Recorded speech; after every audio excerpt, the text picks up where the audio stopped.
Assalamualaikum warahmatullahi wabarakatuh. Innal hamdalillah wala haula wala quwata illa billah. Nahmaduhu wa nasta'inu wa nastaghfiruh wa na'udzu billahi min syururi anfusina wa min sayyiati a'malina. Ma yahdihillahu fala mudhillalah wa may yudlilhu fala hadiyalah. Asyhadu an la ilaha illallah wa asyhadu anna Muhammadan abduhu wa rasuluh. Allahumma sholli ala Muhammad wa ala alihi wa ashabihi ajma'in. Amma ba'du. Rabbi auzi'ni an ashkura ni'mataka allati an'amta alayya wa ala walidayya wa an a'mala shalihan tardahu wa adkhilni birahmatika fi ibadika sholihin. Sahabat Ruang Satu yang dirahmati Allah, marilah kita bersama-sama memanjatkan syukur kita kehadirat Allah Subhanahu wa Ta'ala. Karena pada pagi siang hari ini kita bisa beraktivitas, bisa beribadah, tidak lain karena mendapatkan nikmat, karunia, inayah dari Allah Subhanahu wa Ta'ala. Salawat serta salam mari kita sanjungkan juga kepada junjungan Nabiullah Muhammad Sallallahu Alaihi Wasallam, karena dengan sabarnya beliau membimbing kita, memberikan tauladan bagi kita, sehingga nanti insya Allah kita bersama-sama minad dzulumati ilan nur, akan bersama-sama dientaskan dari ruang kegelapan menuju ruang yang terang benderang. Sahabat Ruang Satu yang dirahmati Allah, pada bulan Ramadan merupakan ibadah wajib bagi umat Islam. Puasa di bulan Ramadan kewajiban bagi umat Islam, terutama bagi umat yang beriman kepada Allah. Tetapi di dalam agama Islam, Allah tidak akan pernah memberatkan kepada hamba-hambanya. Karena di dalam agama Islam, setiap manusia tercipta dalam keadaan yang harmonis. Kita tidak akan pernah sama kondisi dan situasi. Ketika Allah menciptakan rasa bahagia, kadang-kadang juga ada rasa sedih. Ketika ada tawa, kadang ada tangis. Ketika Allah memberikan kekuatan, kadang-kadang kita juga lemah. Nah, kondisi yang berbeda ini di dalam bulan puasa Ramadan juga akan sama kita rasakan. Ada yang diberi rasa bahagia datangnya bulan Ramadan, tapi ada juga yang mungkin malah benci datangnya bulan Ramadan, karena merasa bahwa bulan Ramadan adalah bulan penghambat bagi mereka untuk berbuat maksiat. Tetapi kita sebagai umat Islam yang beriman, maka menyambut bulan Ramadan sebagai bulan yang penuh keberkahan dan kebahagiaan, maka akan enak menjalani dengan penuh keimanan dan keikhlasan. Karena Allah tidak ingin memberatkan hamba-hambanya yang beriman dan ingin melakukan ibadah puasa di bulan Ramadan, tetapi karena kondisi yang berbeda, maka Allah memberikan rukhsah atau keringanan kepada orang-orang yang uzur. Lantas bagaimana ketika ada seorang mukmin yang tidak bisa menjalankan ibadah puasa di bulan Ramadan yang ditinggalkannya?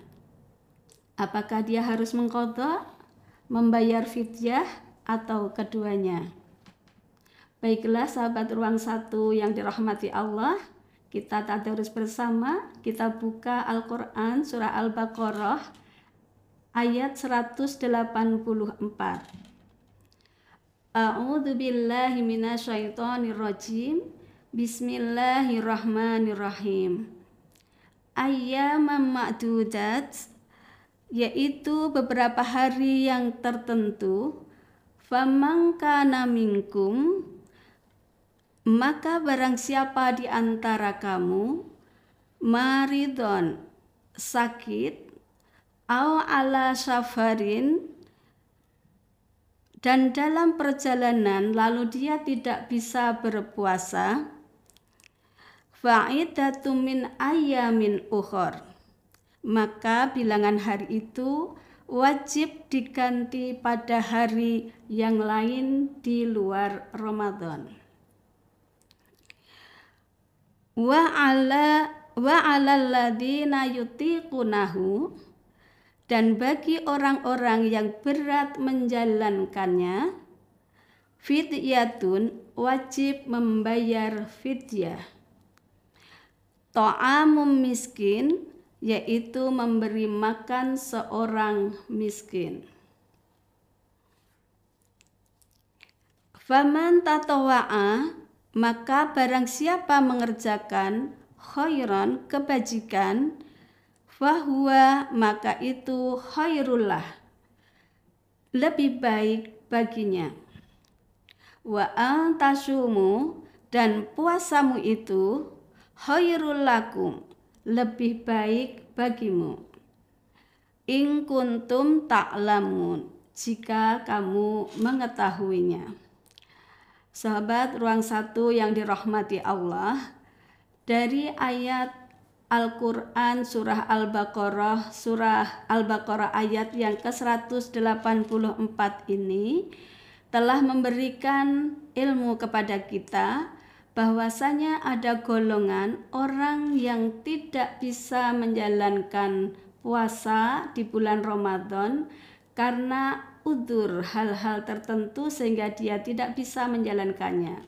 Yang pertama tadi dikatakan adalah faman kana minkum maridon, maka barang siapa di antara kamu yang sedang sakit. Seseorang yang sedang sakit ketika menjalankan ibadah bulan Ramadan, maka dia diberikan rukhsah atau keringanan untuk mengganti puasanya di hari lain selain Ramadan yang disebut dengan mengqadha puasa.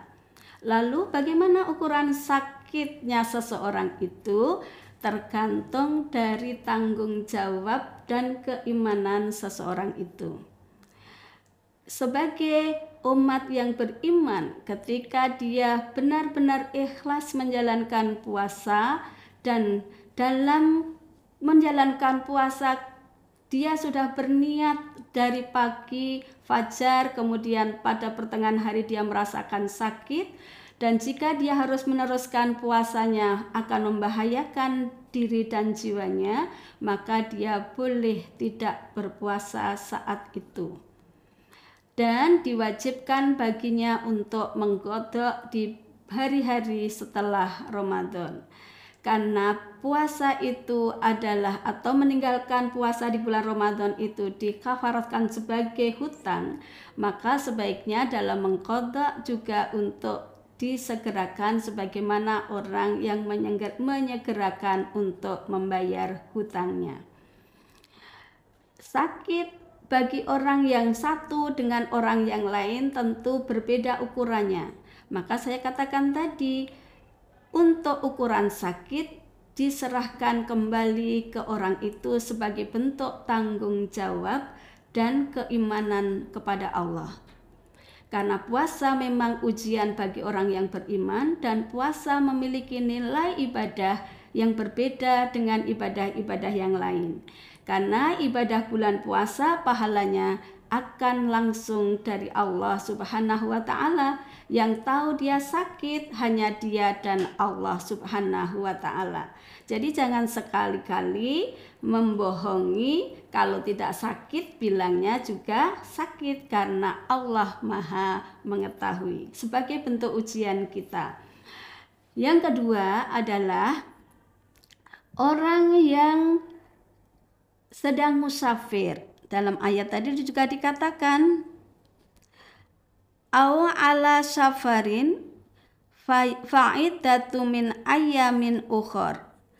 Maka apabila dalam perjalanan atau sedang menjalankan suatu misi atau perdagangan atau perjalanan kemana saja yang dia harus melakukan perjalanan jauh ataupun musafir, dia kebetulan sudah niat puasa di pagi harinya, di tengah jalan dia tidak kuat untuk melanjutkan puasanya, maka orang yang musafir juga diperbolehkan membatalkan puasanya. Dan kewajiban apa bagi orang yang musafir yang meninggalkan puasanya adalah dengan mengqadha, yaitu mengganti puasa yang ditinggalkan sebanyak dia meninggalkan puasa Ramadannya untuk diganti pada hari-hari lain di luar Ramadan.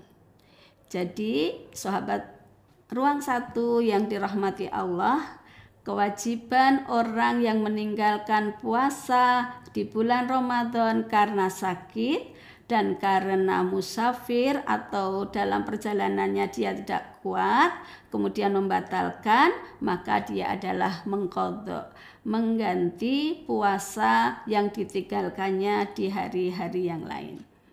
Kemudian bagaimana dengan orang yang mendapatkan rukhsah dan diperbolehkan dengan membayar fidyah? Siapakah golongan yang diperbolehkan menggantinya dengan fidyah? Lalu apa toh fidyah itu? Tadi di dalam Al-Quran surah Al-Baqarah ayat 184 dijelaskan fidyah adalah memberi makan seorang miskin.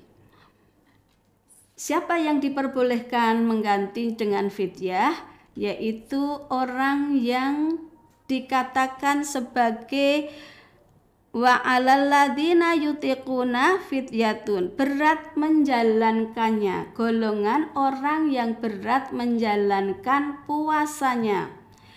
Siapakah dia? Yang pertama adalah orang tua yang tidak kuat lagi menjalankan puasa karena usia yang sangat tua dan tidak kuat menjalankan puasa, maka diperbolehkan dengan diganti membayar fidyah.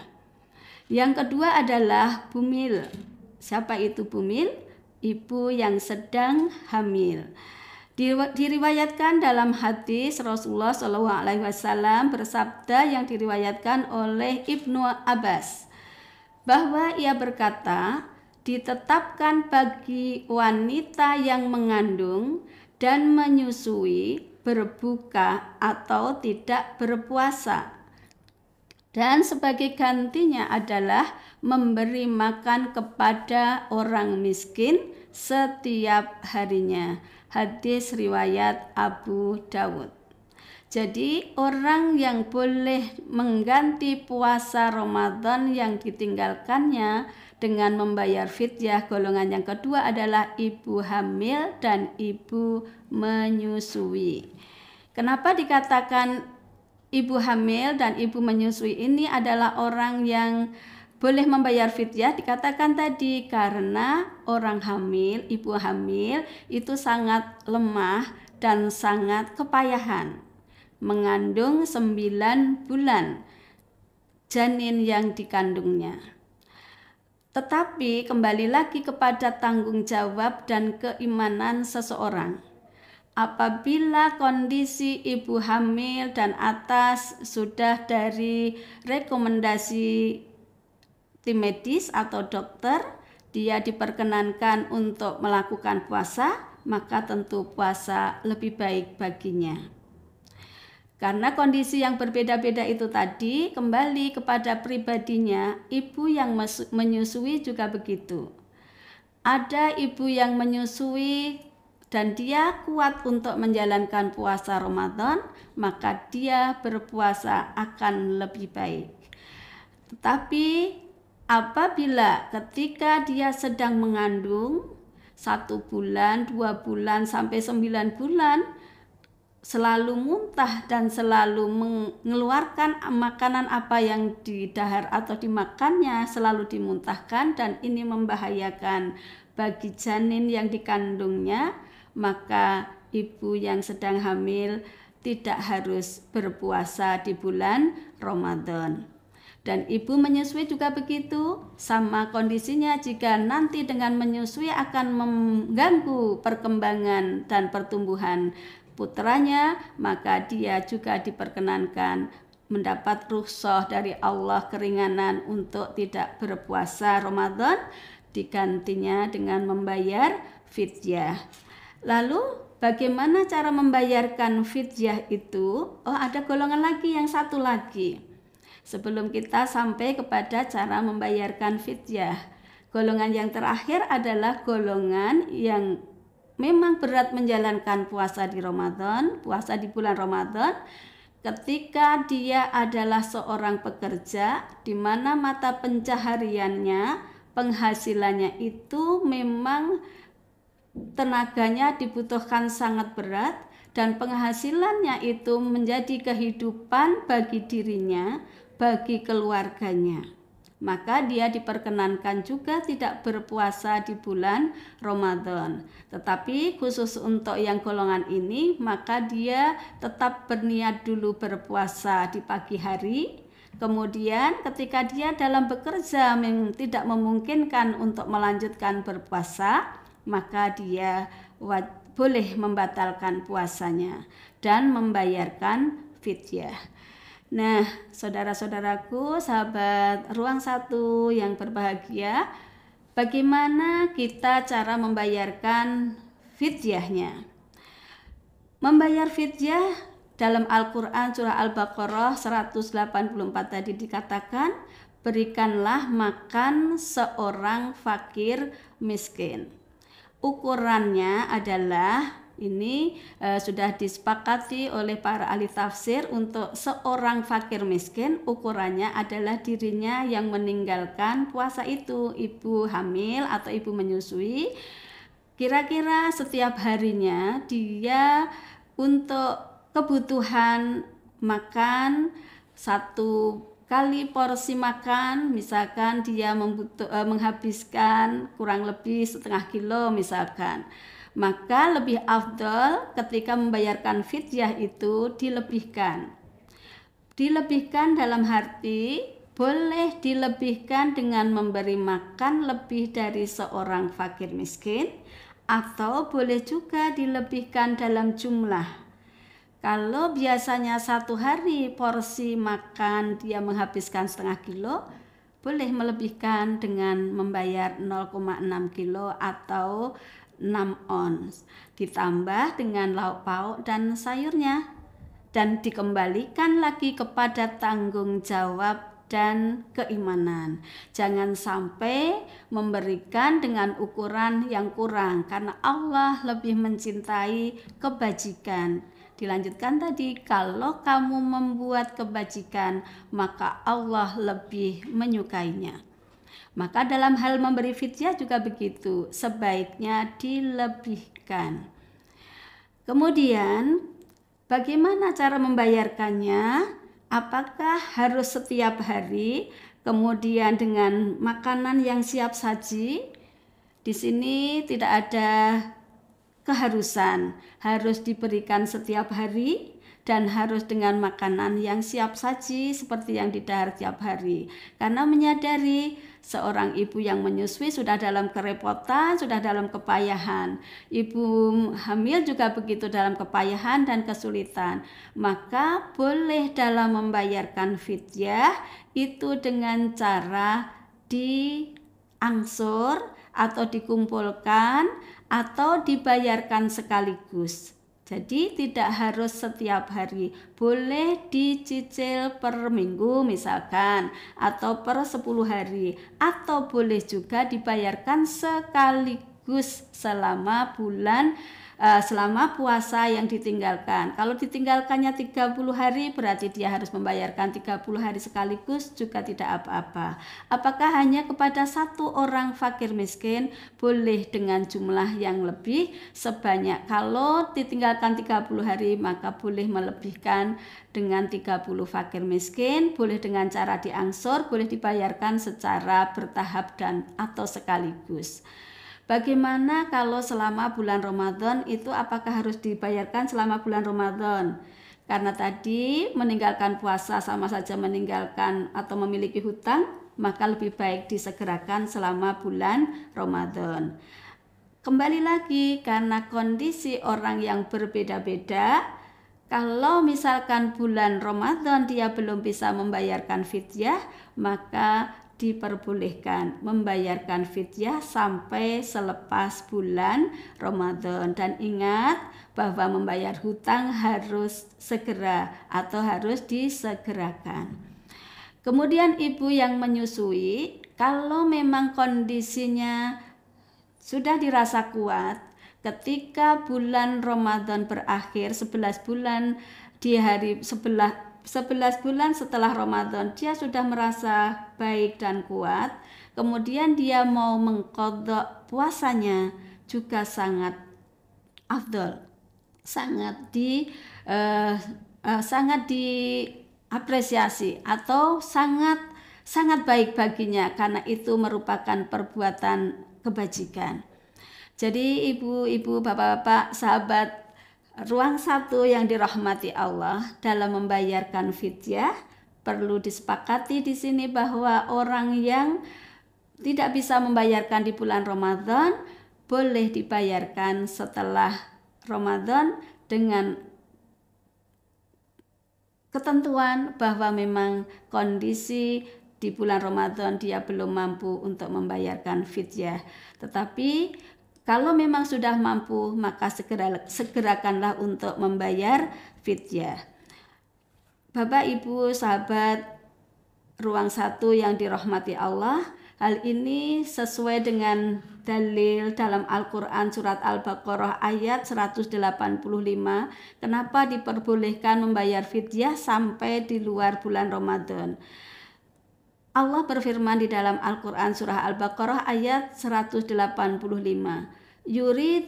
Yuridullahu bikumul yusra wala yuridu bikumul usra. Allah menghendaki kemudahan bagimu dan tidak menghendaki kesulitan bagimu. Jadi setiap rukhsah yang telah Allah berikan kepada orang-orang yang memiliki udzur, pada dasarnya Allah memberikan kewajiban tidak ingin memberatkan umatnya, memberikan kemudaratan dan memberikan kesusahan kepada hamba-hambanya. Tetapi Allah menguji keimanan seseorang dengan penuh keimanan dan keikhlasan. Sahabat Ruang Satu yang dirahmati Allah, ada kemungkinan sampai dengan bulan Ramadan berakhir, puasa berakhir, kemudian sudah beberapa bulan berjalan, harusnya bisa membayarkan fidyah dan mengqadha seperti golongan yang terakhir tadi yang memiliki keberatan untuk menjalankan puasa Ramadan karena dia adalah seorang pekerja yang membutuhkan tenaga yang banyak dan harus bekerja keras untuk kehidupan keluarga dan dirinya. Dia tidak bisa meninggalkan, tidak bisa berpuasa, tetapi juga dia sangat kesusahan untuk membayar fidyah. Dia dianjurkan untuk mengqadha di bulan-bulan berikutnya. Tetapi kalau menjalankan puasa Ramadan 1 bulan saja juga sudah kesulitan, apalagi membayar hutang di bulan-bulan berikutnya, dia juga sangat kesulitan tentu karena mata pencahariannya, kesehariannya dari tenaganya.